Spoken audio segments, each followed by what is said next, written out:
มากินข้าวเที่ยงนำกันเด้อพ่อแม่พี่น้องเมนูอาหารเที่ยงมื้อนี้ต้มแซ่บปลาตอนแรกก็ว่าจิตำบักเผ็ดตำกระเทียมแล้วก็จิตำหัวหอมแล้วก็จะเอาเทใส่มันที่เผ็ดโพดค่อยก็เลยแบบว่ามาหั่นบักเผ็ดแล้วก็เอาใส่อันก้านผักชีหรือว่าหอมปลอมหั่นล่ะพี่น้องแล้วก็มีหุงข้าวน้ำหุงข้าวนี่ก็เส้นเก่าหุงใส่หม้อเพราะว่าเวลามันสุกแล้วก็เปิดไฟแห้งได้จักหน่อยแล้วก็มันด้านหม้อขนาดมันค่อนข้างจะแซ่บแล้วก็มีขิงนำเด้อแล้วก็ปรุงรสชาติด้วยขนม ขนมนี่ก็ซื้อมาตอนแรกก็ว่าจะกินให้มันหมดก่อนมันหมดเท่าใดก็ซื้อมาแล้วมันก็บ่หมดจักเทื่อก็คิดว่าสิบ่อยากกินหั้นนะเฮ็ดไปเฮ็ดมาไปเท่าใดก็ซื้อไปเท่าใดก็ซื้อพี่น้องมันก็บ่หมดจักเทื่อแล้วเนาะแล้วมื้อนี้ก็สิใส่เกลือใส่ขนมบ่ได้ใส่หยังหลายเด้อช่วงนี้ก็เป็นช่วงที่แบบว่างดน้ำปลา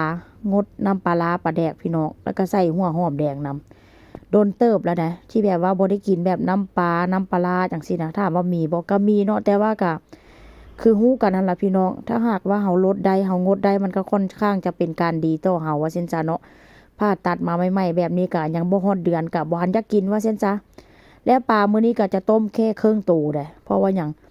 อันต้มเทื่อใดเห็นก็พี่น้องต้มเทื่อใดก็ต้มอ้าวหลายแล้วบัดนี้มีแต่ตัวเองกินผู้เดียวว่าซั่นซะต้มเทื่อใดก็ คือค่อยต้มไก่ที่ผ่านมาหั่นแหละเนาะต้มเป็นครึ่งกิโลเป็นโลแล้วบ่อนนี้มันบ่มีผู้ใดกินนำนะ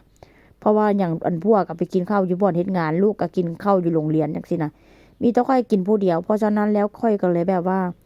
ต้มแค่เอาเจาะแค่ถ้วยเดียวกินให้มันพอแบบว่าคาบเดียวจังซี่นะบ่ต้องต้มหลายเพราะว่าหยังอันต้มหลายก็ต้องมากงมาเก็บแล้วเอาเก็บเข้าตู้เย็นนั่นก็พี่น้องมื้อถัดไปหรือว่ารอบถัดไปที่ว่าจะเอามากินท่านบ่ยากแล้วเด้มันบ่แซ่บ แต่กี้ก็บ่เป็นเด้บ่แม่นว่าอันมีอยู่มีกินแล้วมันก็เปลี่ยนมันบ่แม่นนะพี่น้องตอนทุกข์ตอนยากตอนบ่มีอยู่บ่มีกินมันก็คือกันนะกินอันนึงแล้วเอามากินอีกมันก็รู้สึกว่ามันบ่แซ่บแล้วกินข้าวนี่ก็กินผู้เดียวเด้แต่ละมื้อแต่ละคาบกินผู้เดียวพี่น้องตอนลูกสาวอยู่นำก็ยากกินข้าวนี่บ่ค่อยตรงกันเพราะว่าชั่วสิลูกสาวสิเลิกโรงเรียนมาแต่ละมื้อหั้นก็บ่ายโมงบ่ายสองจังซี่นะตัวเองก็กินก่อนแล้วจังซี่นะเพราะฉะนั้นแล้วแต่ละมื้อมันค่อนข้างจะกินข้าวบ่ตรงกันพี่น้อง เพราะฉะนั้นแล้วเฮ็ดหยังก็เฮ็ดแค่คาบเดียวกินรอบเดียวให้มันจบให้มันหมดแล้วก็บ่ต้องเอาไปเก็บไว้เพราะว่าเอาไปไว้ตู้เย็นก็เสียดายแล้วก็มันบ่มีคนกินแล้วก็เอาทิ่มซื่อๆว่าซั่นซะแล้วมื้อนี้ก็จะใส่พริกลงไปนำพี่น้องใส่พริกนี้เพื่อความหอมเด้ใส่น้อยเดียวมันบ่เผ็ดดอกแล้วก็ปลานี่ก็สุกแล้วข้าวเจ้าก็สุกพร้อมเสิร์ฟแล้วพี่น้องหอมหอมมื้อนี้สิกินแซ่บๆแต่ว่าก็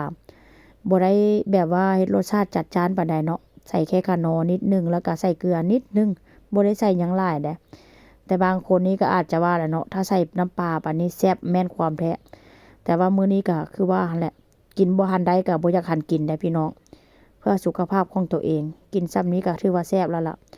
ก็คือที่ผ่านมาค่อยตำข้าวปุ้นเมื่อวานนี้ตำข้าวปุ้นก็ตำใส่เกลือเด้แต่ถามว่ามันแซ่บบ่มันก็แซ่บหั่นล่ะพี่น้องเพราะว่าอัน